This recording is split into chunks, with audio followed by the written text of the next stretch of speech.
I stopped halfway down the hall when I heard my name. Not yelled, not whispered either, just said flat like it didn't matter whether I heard it or not. He's always been like that, my brother said. Acts like he's helping, but there's always strings. I stayed where I was. The floorboard under my foot creaked a little, so I shifted my weight back. The door to the living room was half closed. Light spilled out from underneath it. I could see the edge of the couch, my parents' silhouettes. My mother sighed, the tired one she saves for family drama. I just don't understand why he had to make such a big deal out of it, she said.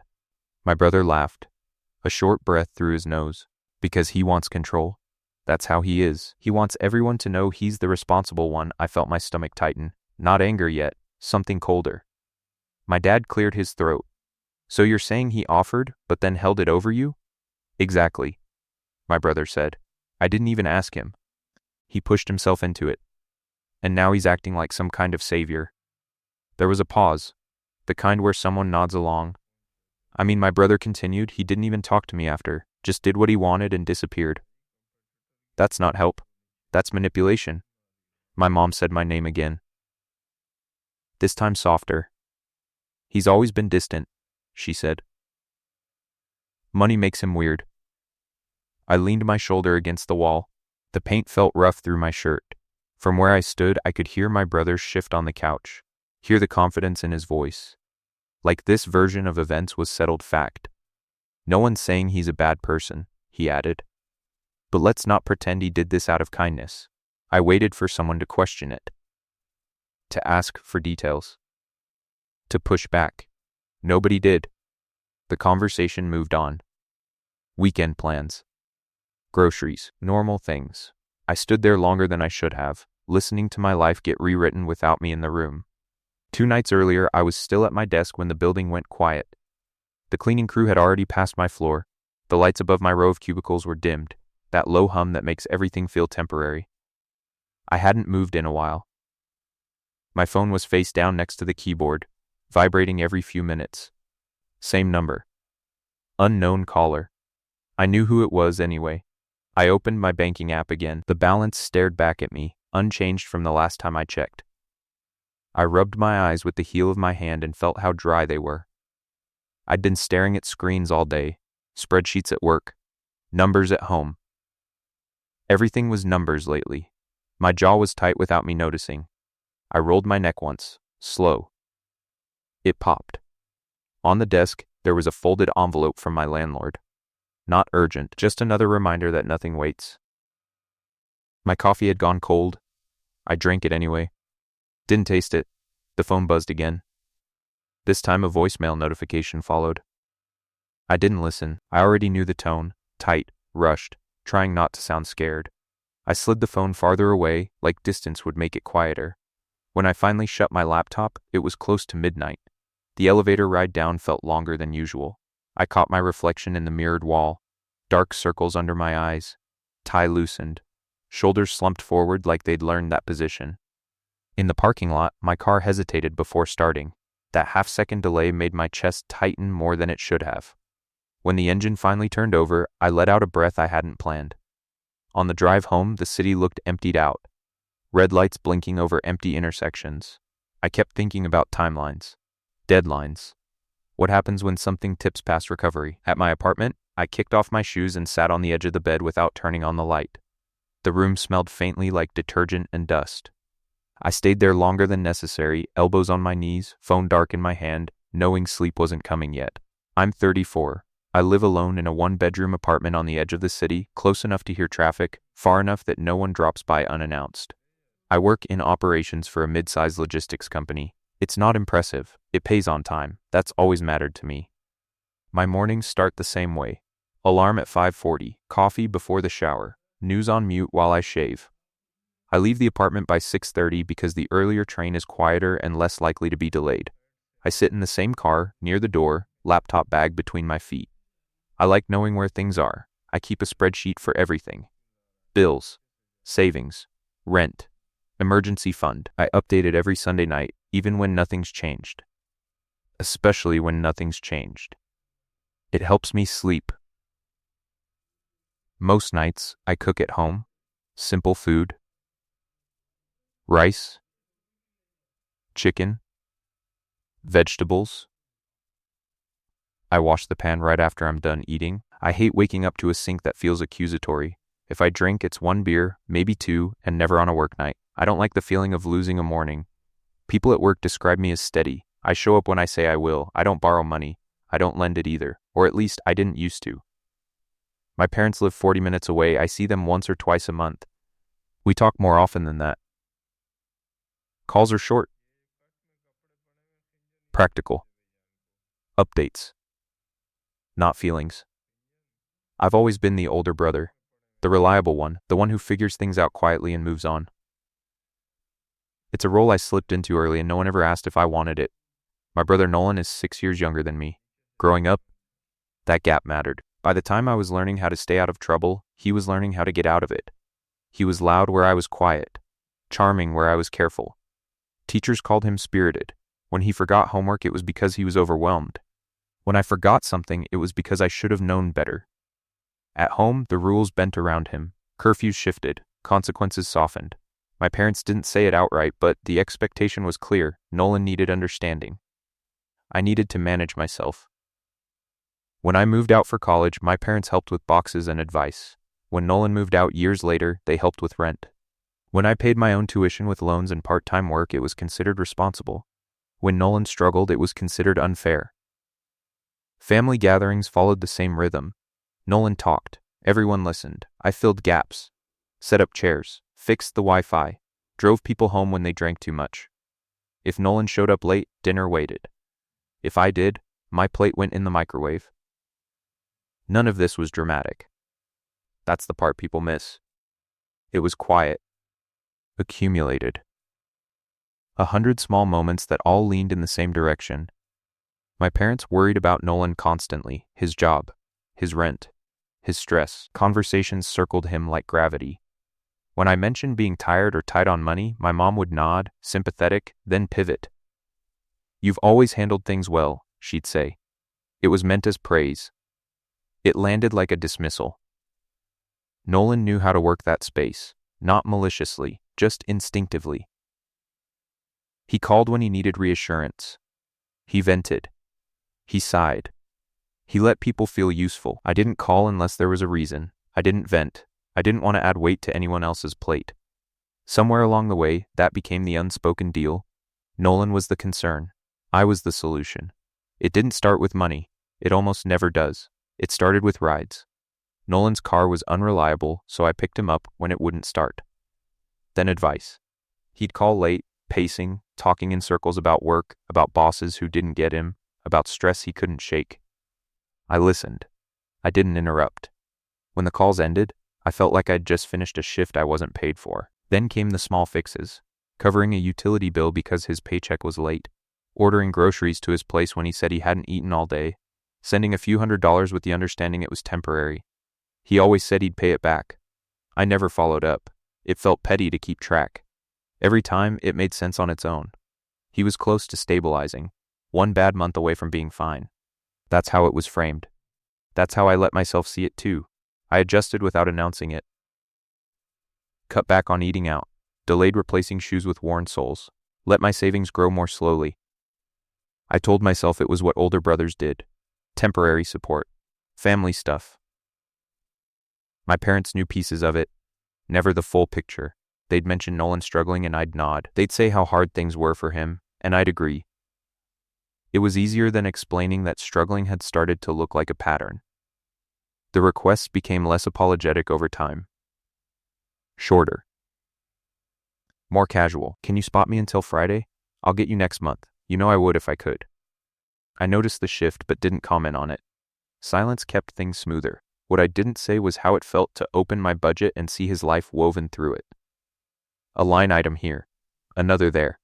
Small enough not to scream, but constant enough to hum.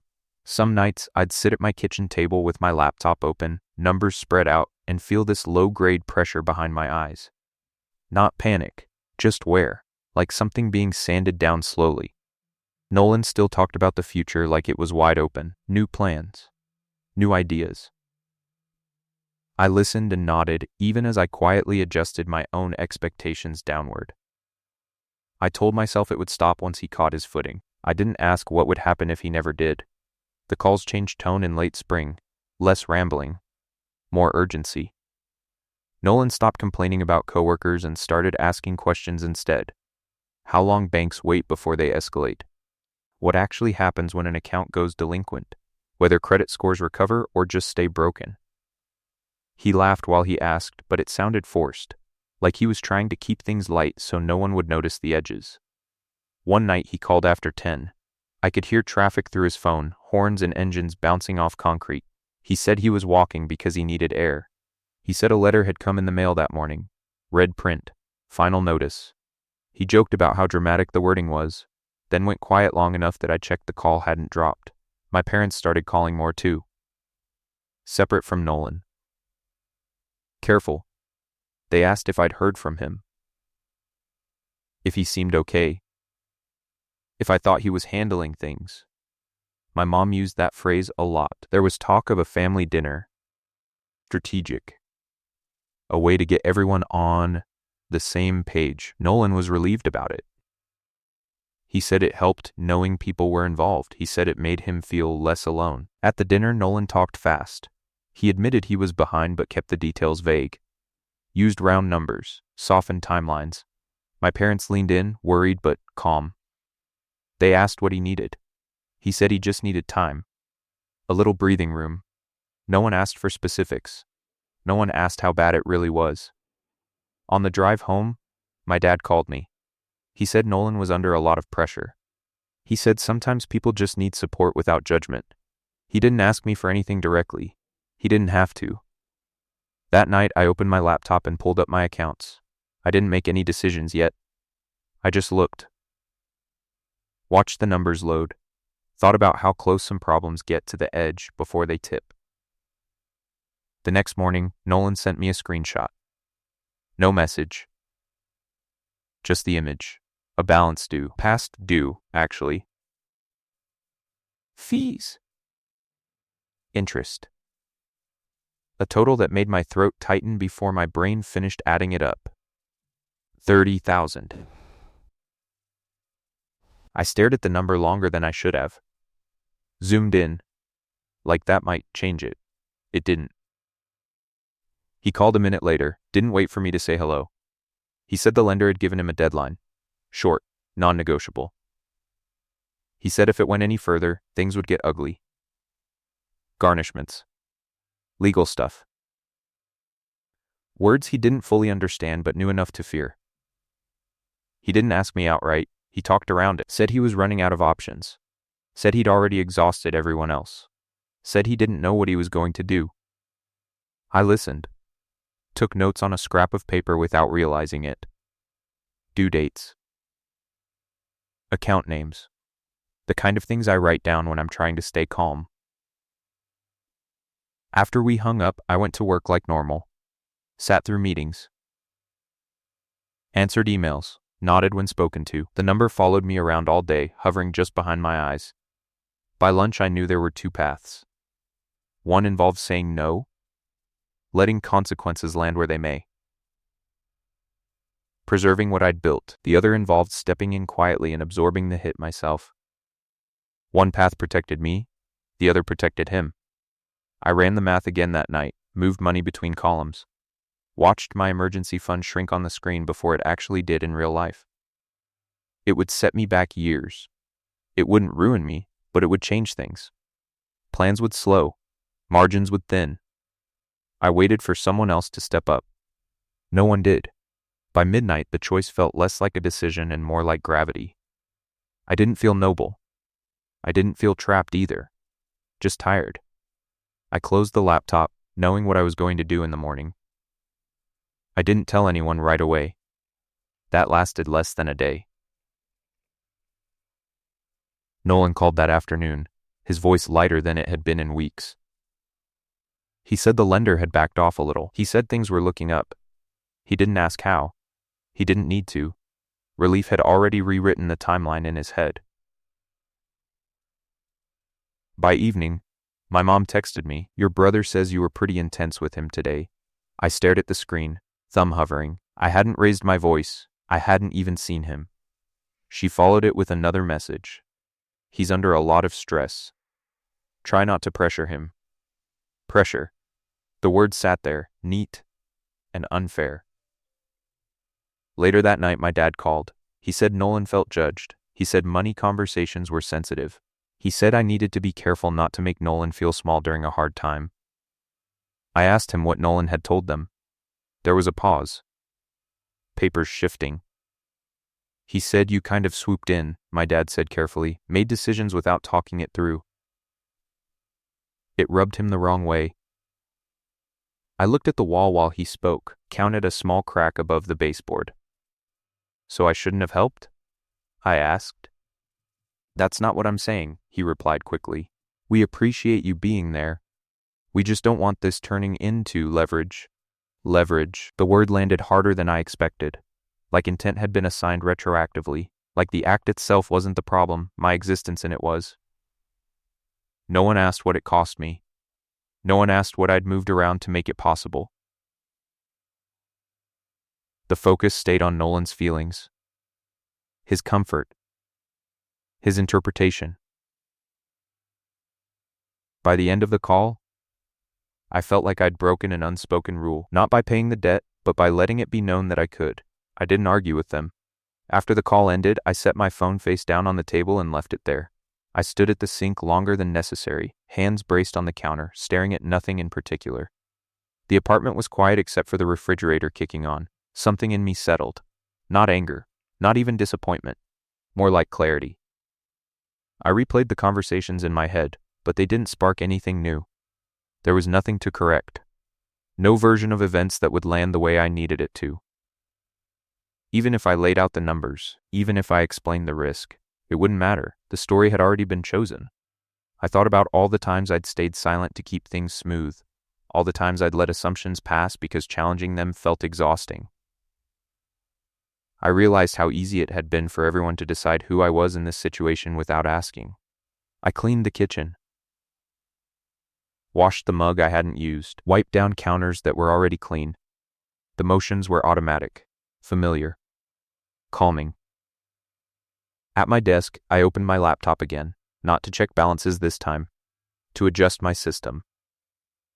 I renamed a few folders, moved things out of shared categories and into personal ones. I changed passwords I hadn't touched in years. It felt strange how practical the moment was, like something emotional should have been happening but wasn't. Just decisions stacking quietly on top of each other. I didn't feel the need to announce anything. I didn't feel the need to explain. For the first time in a long while, the idea of stepping back didn't feel like abandonment. It felt like maintenance. I shut the laptop and went to bed earlier than usual. Sleep came fast. That's how I knew the decision was already made. I woke up before the alarm. The apartment was still dark, the kind of quiet that makes every small sound feel amplified. I sat on the edge of the bed for a moment, feet flat on the floor, letting my breathing even out. No rush, no second guessing. I made coffee and didn't drink it right away. Opened my laptop instead, logged into my main account. The screen brightness felt too sharp for the hour, so I turned it down. My fingers moved without hesitation. Name. Password. The small pause while the dashboard loaded. I pulled up the savings account first. Confirmed the balance. I copied the number into a note file, then subtracted the amount in my head. Did it twice to be sure. Next tab. The lender's portal. Nolan had sent the link days earlier. I hadn't clicked it until now. The page asked for account details. I entered them slowly, checking each digit before moving on. The total populated automatically. Principal, fees, interest, 30,000 even. I adjusted the transfer amount manually, rounded it so there wouldn't be leftovers. No loose ends. There was a checkbox confirming I understood the terms. I read them. Scrolled. Read them again. No refunds, no reversals once processed. I checked the box. The system sent a verification code to my phone. I picked it up, typed the numbers in, and set the phone back down without looking at it again. For a second, nothing happened. Then a progress bar appeared. It moved steadily from left to right, no fanfare, no sound. When it finished, the page refreshed.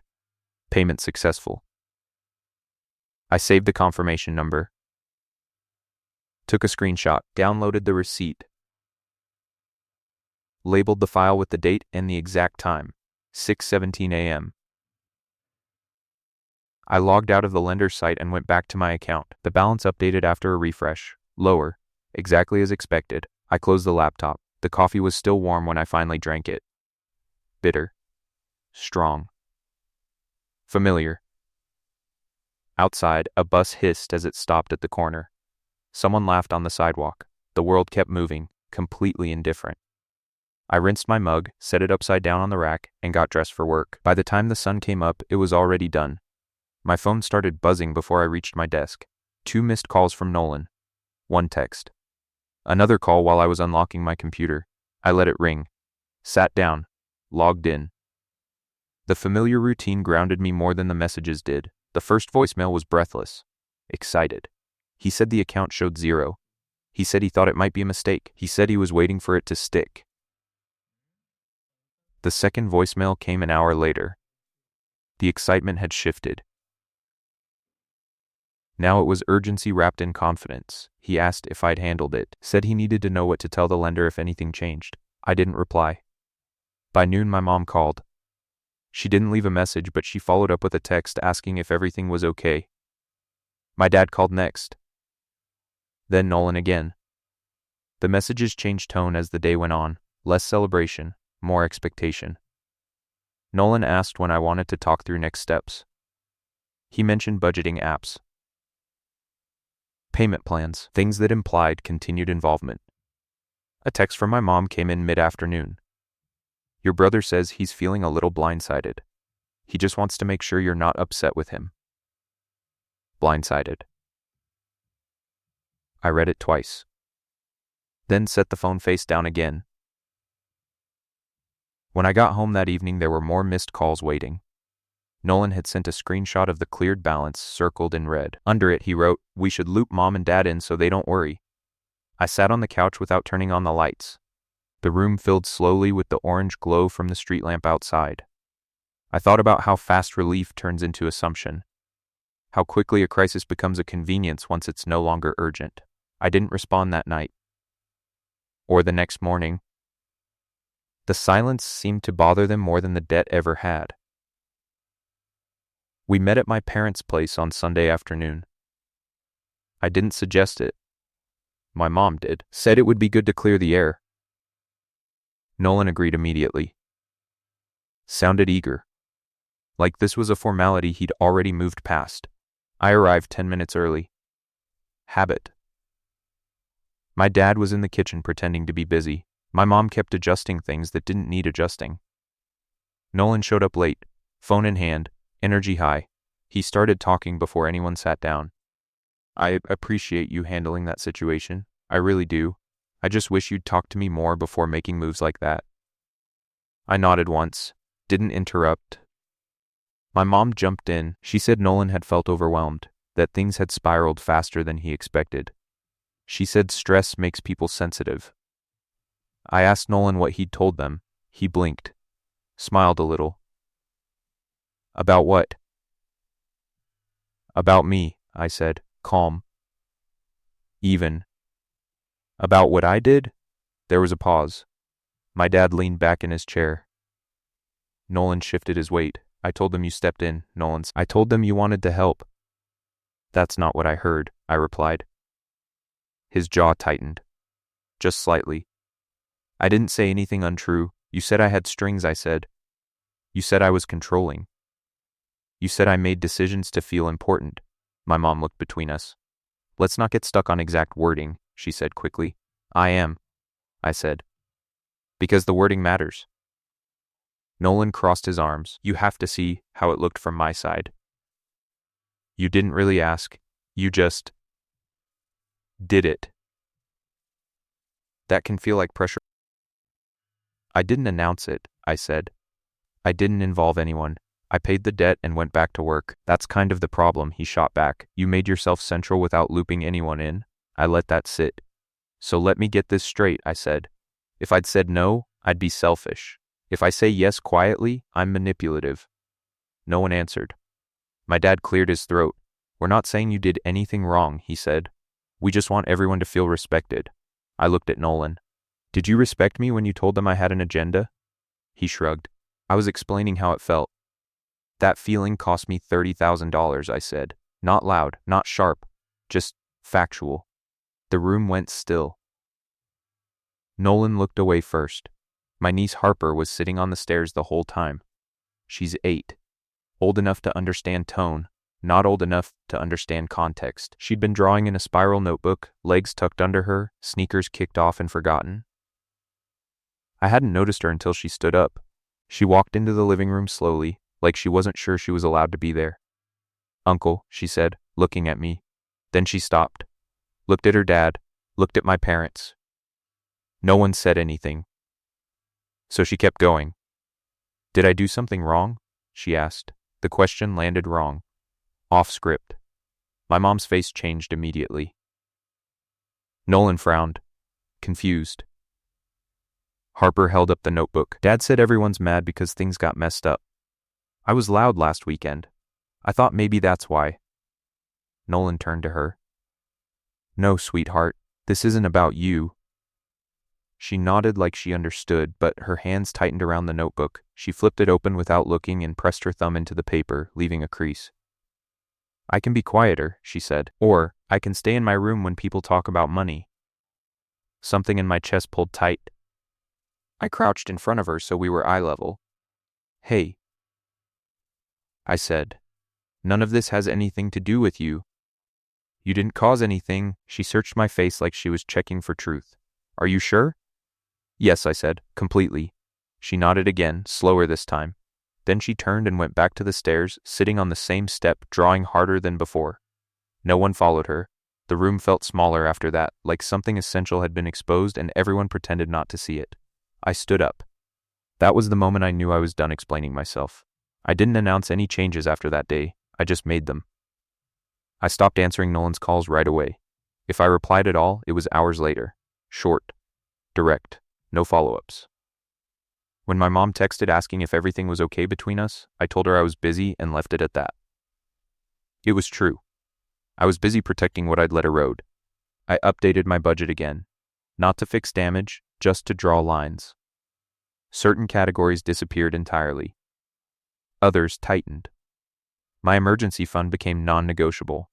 I treated it the way I should have from the start. Family dinners kept happening. I showed up when invited. I left earlier than usual. If money came up, I excused myself to refill a glass or step outside. No speeches, no dramatic exits, just absence where access used to be. Nolan tested the edges. Casual questions, hypotheticals. Comments about how expensive things still were. I didn't engage. I let silence do the work I used to do for free. At work, nothing changed. If anything, I felt lighter, more focused. I stayed later without resentment, took on projects I'd been deferring. The structure felt familiar again. At home, my evenings got quieter. Fewer calls, fewer interruptions. I cooked the same meals, washed the same pan, updated the same spreadsheet on Sunday nights. The difference was internal. The numbers were finally mine again. I didn't feel victorious. I didn't feel bitter either. Mostly I felt steady. The role I'd been playing for years didn't collapse. It just stopped being mine. And no one asked me to pick it back up. A week later, I archived the receipt, not deleted, just moved. It sat in a folder labeled with the year alongside old tax documents and closed accounts. I hovered over it for a second before clicking away. The timestamp was still there. The confirmation number. Proof that it happened. Proof that I didn't imagine the cost. That night, I sat at my kitchen table with my laptop open and my phone face down beside it. No notifications lit up the screen, no buzzing, no names waiting to be answered. I closed the spreadsheet and shut the laptop without saving anything new. There was nothing left to adjust. In the quiet, I noticed how uncluttered the room felt. Chair pushed in, counter clear, sink empty, the same space I'd always lived in, but without the low hum of something unfinished. Before going to bed, I deleted Nolan's contact thread. Not his number, just the history. Months of messages collapsed into nothing. No record of late-night panic. No proof of how available I'd been. I left the phone on the table and turned off the light. In the dark, the apartment sounded like it always had. Pipes settling, distant traffic, the steady normal of a place that belonged to me. Tomorrow would look the same. And for the first time in a long while, that felt like enough.